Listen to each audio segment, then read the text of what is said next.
Welcome back to Daily Blast Live. 18 members of the Theta Tau fraternity at Syracuse University are facing possible expulsion. This comes after 2 videos surfaced of the fraternity members using racist and anti-Semitic slurs and joking about sexually assaulting a disabled man.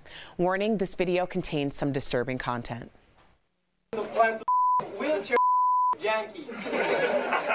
He's drooling out of his mouth because he's in a wheelchair.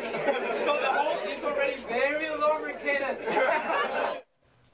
Is expulsion the right punishment for these students? Let's get to your comments in today's fifth host. Take it away, Sam Shocker. Thank you so much, Erica. And let me tell you, DBL Nation is fired up about this story. Let's get right to the comments. Elizabeth Wilson writes, bad call from Syracuse.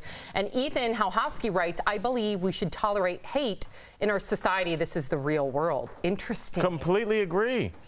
You're allowed to say anything you want. It's just like, if it offends me, it is what it is. But I don't think expelling kids and permanently ruining, this is going to be a permanent mark on their record forever to affect the rest of their life. I think that's such bull. Were they trying to be funny? Yes. Did they miss? Yes. There's a code of conduct, Alex. Yeah, but they're also 19, Tori. They're 19. But they're putting a stain on Syracuse University. A stain? Do you know what's going on college campuses on the weekends? I do, but I don't want to see them making fun of disabled. Act like this is some. It was not okay.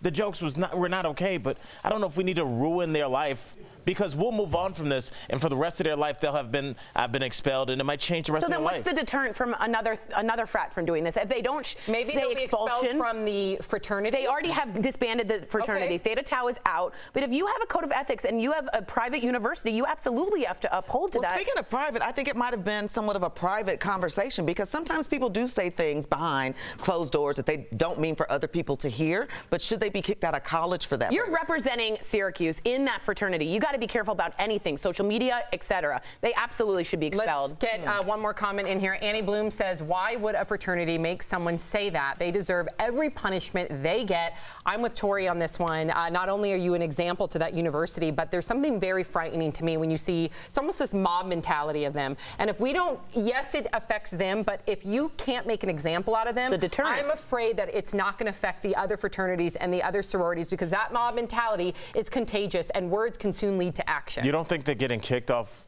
campus is like making an example out of them? And I'm not speaking, I'm not speaking for everybody, but I wonder, is this conversation the way it is because not so much that me and Al are used to being called things and called names, but it's something that we're a little maybe less sensitive to, because you're like, get out of school, get out of school. I wish I could have said that years ago. If you had heard that whole video, they talked about raping people in wheelchairs. They have got to be kicked out of school. They're killing black, and this is another subject. They're killing black men everywhere. Nothing's being done. So hey, that doesn't make it okay? It does not, but it's still being done. So my point is, if we're going to excuse that, we can excuse this. I don't want to excuse either. Let's continue the conversation during our break, so tune in, everyone. Still ahead.